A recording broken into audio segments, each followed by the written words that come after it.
अस्सलाम वालेकुम नाजरीन, मैं हूं आपका दोस्त मुदस्सर ज़ीम अंसारी और आप देख रहे हैं पाकिस्तान लाइन चैनल।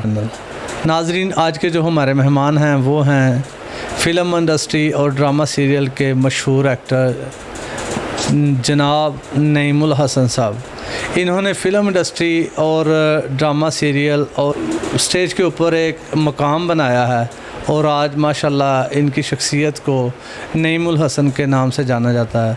तो आए बात करते हैं जनाब नईमुल हसन साहब से। अस्सलाम वालेकुम।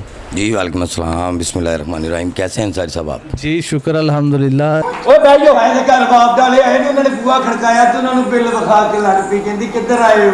बिल ते ਅਸੀਂ ਭਰਤਾ, ਕਹਿੰਦਾ ਬੀਬੀ ਬਿਲ ਨੂੰ ਗੋਲੀ ਮਾਰ ਇੱਥੇ ਕੰਬਾ ਸੀ।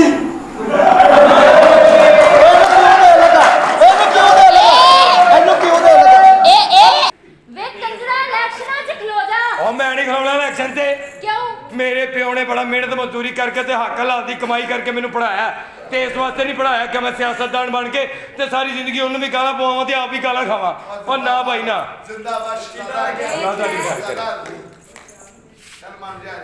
इन्हें मना लेना जी। आज तुहाडी वाईफाई खुली है? नहीं। मेरा टावर क्यों सिग्नल फड़न दे? तेरा टावर है ही बगैरत। आए तू लगता मैं नहीं लड़ना ले। चाचा तेन किन्नी बारी क्या फटिया दी चीज पईयां जी दा ना चढ़िया कर बस। वैसे तेरी कुत्ती तबीयत रहेगी। आए चल कहा तेरा दोस्त ने मैं गल कर लेंदे। होया की है तेरे नाल? नी हम मेरी जनानी। हाय आने फिर सही कहंदे ने की जनानियां नहीं लभदियां मां प्यो लभ। साली दा नहीं अल्लाह तेरी घर में चोरी ने तेरी शक्ल ही दसदी थी, बंदा तू भी कुत्ती नजर नहीं है। चला कैसी है आप? मैं ठीक हूं। और तेरी भैन मैं उदा झूठा सिगरेट है फिर गया दुकान ते गाहक दा झूठा नहीं पी लेगा। अबे मिनिस्टर मैं सिगरेट वो पींदी मैं हमला नहीं बने। ओए ला कैसी हो? नईमुल हसन साहब, आप सुनाएं कैसी तबीयत? जी अल्हम्दुलिल्लाह, अल्लाह की बड़ी करम नवाज़ी। नईमुल हसन साहब, आपने ये जो अपना फ़िल्म इंडस्ट्री का कब स्टार्ट किया? मैंने अपने कैरियर का आगाज़ तो चाइल्ड एक्टर के तौर पे किया था। तकरीबन 1990 1 दिसंबर मुल्तान प्रेस क्लब में हमारा एक खेल था, स्टेज का ड्रामा था जिसका नाम था इश्क न करना यारो। अच्छा। उसमें मैंने एक बच्चे का रोल करता था, 2 एंट्रियाँ थी उसमें मेरी। अच्छा। तो उसके बाद as a dancer, as a compere, as a one manner, as a actor, as a associate director, as a director, as a producer, माशाल्लाह सब कुछ किया। फ़िल्म की, टीवी किया, स्टेज किया, लेकिन ओढ़ना बछोना ज़्यादातर स्टेज है। अच्छा, तो आपने फ़िल्म इंडस्ट्री में कितनी फ़िल्में बनाई? मैंने तकरीबन 3 से 4 फिल्मों में काम किया। उस तरफ मेरी तवज्जो नहीं थी इतनी। अच्छा। ठीक है जी। एक चीमा साहब की थी, एक जगह और, एक थी एक गाजी इल्मुद्दीन शहीद। ठीक है जी। एक ज़िद्दी फिल्म थी एक। ठीक है जी। एक फिल्म और थी सुहाग, पहले का ही उसमें। अच्छा नईमुल हसन, आपने वो जो ड्रामा सीरियल है इसमें कौन कौन सा ड्रामा में काम किया? ड्रामों में मैंने जंजालपुरा में काम किया। मैंने उसके बाद वो मोहल्लेदार में काम किया। मोहल्लेदार में मैंने एक छोटे से बच्चे का चाय वाली दुकान पे काम करता है वो बच्चे का काम किया। आबिद कश्मीरी साहब का ड्रामा था। उसके बाद मैंने वो एक था रेत के ज़र्रे, उसमें भी काम किया। लेकिन ज़्यादातर अंसारी साहब मेरी तवज्जो जो रही वो स्टेज की तरफ ज़्यादा रही। अल्हम्दुलिल्लाह मैंने 2010 में स्टेज पर आल पंजाब विन किया। 2000 आल पंजाब ड्रामा फेस्टिवल हुआ लाहौर पंजाब आर्ट्स काउंसिल में, जहाँ पर असगर नदीम सैयद साहब और अमजद इस्लाम अमजद साहब जूरी में थे। उनकी जूरी से मैंने बेस्ट एक्टर का अवार्ड लिया। ड्रामा था मेरे उस्ताद मोहतरम अमीन अख्तर संधू साहब का कली सवारी। उस ड्रामे के 4 अवार्ड थे हमारे उस फेस्टिवल में। बेस्ट ड्रामे का अवार्ड था, बेस्ट राइटर डायरेक्टर का अवार्ड था, बेस्ट कॉस्ट्यूम का अवार्ड था और बेस्ट एक्टर का अवार्ड था। वो चारों अवार्ड हमारे थे, हमारे नाम हुए थे। जी नईम साहब, आपको ये जो फ़िल्म इंडस्ट्री है और ड्रामा सीरियल है और ये जो स्टेज ड्रामा है, इनमें से सबसे ज़्यादा तवज्जो आपके ड्रामे जो स्टेज ड्रामा है उसकी तरफ क्यों है? सर एक्चुअली इसलिए कि जहाँ पर हम काम करते हैं ना, 2 घंटे का ड्रामा है या 2.5 घंटे का ड्रामा है, हम वो 2.5 घंटे में ही कर रहे हैं। ठीक है, हम लाइव कर रहे हैं, उसमें हमें कोई टेक नहीं है, उसमें हमें कोई रीटेक नहीं है, उसमें हमें कोई उसमें इंटरवल है। ये बहुत मुश्किल काम है, ये बहुत मुश्किल काम है, लेकिन हमें इससे ज़्यादा मुश्किल वो लगता है जब 3 सीन हो और 12 घंटे बैठना पड़े। अच्छा। उसके बाद पता लगता है कि 2 मिनट के 3 सीन थे, वो 12 घंटे बाद बैठने के बाद हुए। जहाँ पे हमें मालूम है कि हमने आधे घंटे की, पौने घंटे की हमारे हिस्से में जितनी परफॉर्मेंस आ रही है, हमारे ड्रामे का किरदार हमें जितना टाइम दे रहा है, उतना टाइम हमने स्टेज पे लेना है। अच्छा। और वो हमें पता होता है कि हमने करंट लेना है, यार मज़ा आ रहा है, इसमें टक टक हो रहा है, मकसद है इसका रिस्पॉन्स जल्दी मिलता है। इसका रिस्पॉन्स जल्दी मिलता है, ज़बरदस्त। फौरी रिस्पॉन्स है इसका। अच्छा, आपने अब तक कितने फनकारों के साथ स्टेज ड्रामा कर लिया? जी अल्हम्दुलिल्लाह, मैंने पाकिस्तान के तो स्टेज के जितने भी फनकार हैं, सुहेल अहमद साहब से लेकर इफ्तिखार ठाकुर साहब से लेकर और नईमुल हसन तक, मैंने सबके साथ ही काम कर लिए। मैं सबसे छोटा हूँ, हमारे बहुत बहुत अच्छे फनकार हैं। स्टेज ड्रामे में आइडियल कौन सा फनकार है?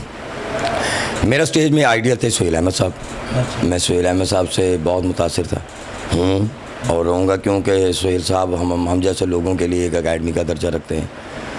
मूवी में मैं शफकत चीमा साहब से बहुत मुतासिर हूँ, क्योंकि उन्होंने जो किया वो लगे, और मकसद तो यही होता है अंसारी साहब, फनकार तो वही अच्छा है जो वो करे वो लग रहा हो कि वो यार यही है।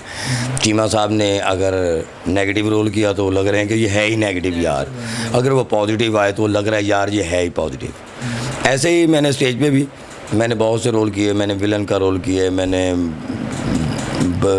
पुलिस के रोल किए, मैंने मजलूम के रोल किए, मैंने जालिम का रोल किया, मैंने हर किस्म का रोल किया स्टेज पे। सागर सदीकी मैंने किया स्टेज पर, ठीक है जी, सब कुछ किया। और मुझे हर दफ़ा कुछ ना कुछ करने का मज़ा आता है। मुझे जब मैं कहीं ड्रामा करना जाता हूँ, डायरेक्टर पूछते हैं कि जी, तो कहते हैं जी जो आप चाह रहे हैं, जो आपका ड्रामा चाह रहा है मैं वो करूँगा। अच्छा, नईम साहब, ये जो अपना ड्रामा सीरियल होता है या अपना फिल्म की एक्टिंग होती है, इसमें जो रोल चेंज करना होता है, ये आपके लिए मुश्किल नहीं होता? बहुत मुश्किल होता है जी, बहुत मुश्किल होता है। जैसे हमारी पाकिस्तान फिल्मों में ऐसा होता है कि ज़्यादातर एक ही पैटर्न पे ज़्यादा मूवी बनती है। लेकिन सर मज़े की बात तो ये है कि ये हमारे जी जितनी भी मूवीज़ बनती हैं ना अंसारी साहब, जितना भी ड्रामा बनता है, मूवीज़ बनती हैं, ये हमारे इर्द गिर्द के माहौल पे ही बनती हैं। ये हमारे इर्द गिर्द के किरदारों की ही अक्कासी होती है। वो ही बता रहे होते हैं हम कि यार ये बुराई बदमाशी थी तो बदमाशी भी मूवीज़ बनने शुरू हुई। टीपू ट्रक्का वाला भी था, रियाज गुजर भी था, पोला सुनियारा भी था, हमायूं गुजर भी था, और ये सब लोग नॉमिनेट बदमाश लोग थे, टॉप 10 में लोग थे। और ये वही लोग थे जिनके नाम पे बाद में मूवीज़ बनी, जिनको अभी देखें कि एक दौर वो आया हमारे पाकिस्तान में कि उर्दू फिल्मों का दौर आया। एक वक्त आया जब अली एजाज साहब और वहीद मुराद साहब, ये वही किस्म के लोग थे, नदीम साहब थे उस टाइम में, एक लहरी साहब, ये एकदम नन्ना साहब थे, रंगीला साहब थे, मुनव्वर साहब थे। वो एक उर्दू फिल्मों में भी कॉमेडी का दौर था, बड़ी नफीस सी मूवीज़ बनने लग गई थी। पेंट कोट पहने हुए हैं, बड़ी गाड़ियों में घूम रहे हैं, अच्छे बंगलों में आ रहे हैं, ठीक है, ये हवेलियों से वो निकल गए थे। फिर एक दौर आया, फिर हम हवेलियों में घुस गए, फिर हम पैलियों में चले गए, फिर हम ऐसे खेतों में चले गए, यही सब कुछ हुआ।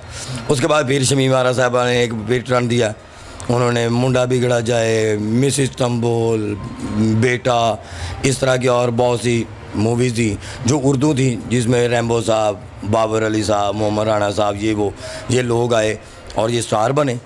उन्होंने बड़ा नाम कमाया, बड़ा वक्त कमाया। लेकिन फिर शान साहब आए और शान साहब को लेकर फिर ये उसी डगर पर चल पड़े। लेकिन अभी हमारे मुल्क का टेस्ट चेंज हो रहा है, हमारी फिल्म इंडस्ट्री का टेस्ट चेंज हो रहा है, क्योंकि हमारी इंडस्ट्री जो है वो कराची शिफ्ट हो गई है। उर्दू मीडियम लोगों के पास काम चला गया तो काम अच्छा हो रहा है। नहीं, ये जो अपना ट्रेंड चेंज हुआ है, इसके साथ ही जो ड्रामा सीरियल है, इसमें हमने अक्सर ड्रामों में देखा है कि वो बुत बनाए होते हैं, तो ये हमारे माशरे को ख़राब नहीं कर रहे? नहीं अंसारी साहब, आप उन बुतों को किसी गलत रंग से देख रहे हैं। हत्ता कि वो सिर्फ ये होता है कि जो लेविश घर हैं, जो बड़े घर हैं, उनमें स्टैचूज़ रखे होते हैं। स्टैचू जो और चीज़ होती है, जो बुत होते हैं वो और चीज़ होती है। स्टैचूज को बुत ही कहते हैं। लेकिन ये बात ये है कि स्टैचूज रखना एक अलग बात है, बुतों की पूजा करना एक अलग बात है जी। वो स्टैचूज रखे गए हैं घर की डेकोरेशन के लिए, वो एक अलग सी बात है। अच्छा जी जी। अच्छा, ये जो फ़नकार हैं ये बहुत ज़्यादा फ़नकार दूसरे मुल्कों में फ़िल्में बनाने जा रहे हैं, तो आप इनको किस नज़र से देखें? बहुत अच्छी बात है, बहुत अच्छी बात है, बहुत अच्छी बात है। देखें सर, हमारे पाकिस्तान के आर्टिस्ट ज़्यादातर इंडिया में जाते हैं क्योंकि इंडिया हमारा हमसाया मुल्क है और हमारा दीन मज़हब कहता है कि हमसाये का बराबर का हक़ है। पंजाबी में एक कहावत है कि हमसाया माँ प्यो जाया। वो हमारा हमसाया मुल्क है, हमारा घर है। ये एक ही घर था, पार्टीशन के बाद ये घर में दीवार हो गई, ये बॉर्डर जिसको कहा जाता है। हमारे लोग जब यहाँ से वहाँ पे जाते हैं, काम करते हैं, तो सबने बड़ी इज़्ज़त कमाई। कोई भी फ़नकार ऐसा नहीं जो वहाँ पे गया हो और उसने इज़्ज़त ना कमाई हो। अभी ये मोस्टली हमारे स्टेज के फ़नकारों ने जो ये पीछे अभी ये पार्ट 3 आ गया उसका, अब तो चल मेरा पुत, ठीक है जी। उसमें पहले अकरम साहब थे, अकरम उदास साहब, नासिर चन्यूरी साहब और इफ्तिखार ठाकुर साहब। फिर जब वो चैप्टर 2 बना तो उसमें ज़फ़री साहब भी ऐड हो गए, ठीक है, जिसमें देखें अब चैप्टर 3 में साजन अब्बास साहब भी साथ ऐड हो गए, ठीक है जी। उसके बाद आगा माजिद साहब भी शायद ऐड हो गए और भी बहुत से लोग इस फिल्म के। और मज़े की बात ये है कि वो इंडियन लोग कम हैं, हमारे लोग ज़्यादा हैं, हमारे आर्टिस्ट, हमारे मुल्क के आर्टिस्ट ज़्यादा हैं। और आप चाल मेरा पुत से पहली मूवी से लेकर आप 3rd मूवी तक उठा के देख लें, आपको पूरी टीम में जैसे इफ्तिखार ठाकुर साहब फ़नकार लगेंगे, आपको कोई नहीं लगेगा, चाहे वो इंडिया से हो चाहे वो पाकिस्तान से हो। हमारे सब आर्टिस्ट बहुत अच्छे हैं, बहुत बा कमाल कर रहे हैं। नासिर साहब ने बहुत बा कमाल किया। अकरम उदास साहब की बूटा गाला करता है, इतना फेमस हुआ कि बच्चे की ज़ुबान पे यार बूटा गाला करता है। ये तो इंटरनेशनल डायलॉग है। और अकरम उदास साहब हमारा सासा है, हमारा बहुत बड़ा फ़ख्र है, हमारे मुल्क के सुपरस्टार हैं, जिन्होंने वहाँ पर इंडिया के लोगों को आउट ऑफ कंट्री में लोग कह रहे हैं कि बूटा गाला करता है, ठीक है। ये हमारी इज़्ज़त है और अल्हम्दुलिल्लाह हमारे फ़नकार वहाँ पर जाकर अपने फ़न का लोहा मनवा रहे हैं और अपने आप को साबित कर रहे हैं कि हम किसी भी तरीके पे उनसे किसी से कम नहीं है। जी सर, बहुत शुक्रिया आपका, बहुत थैंक यू सो मच। जी अस्सलाम वालेकुम नाज़रीन, मैं हूं आपका अपना नईमुल हसन और आप देख रहे हैं पाकिस्तान लाइन। जी, पाकिस्तान लाइन एक खूबसूरत चैनल है जहां पे एंटरटेनमेंट, न्यूज़ और सब कुछ देखने को मिलेगा। तो इसको सब्सक्राइब ज़रूर कीजिएगा, लाइक कीजिएगा, शेयर कीजिएगा और देखना ना भूलिएगा पाकिस्तान लाइन।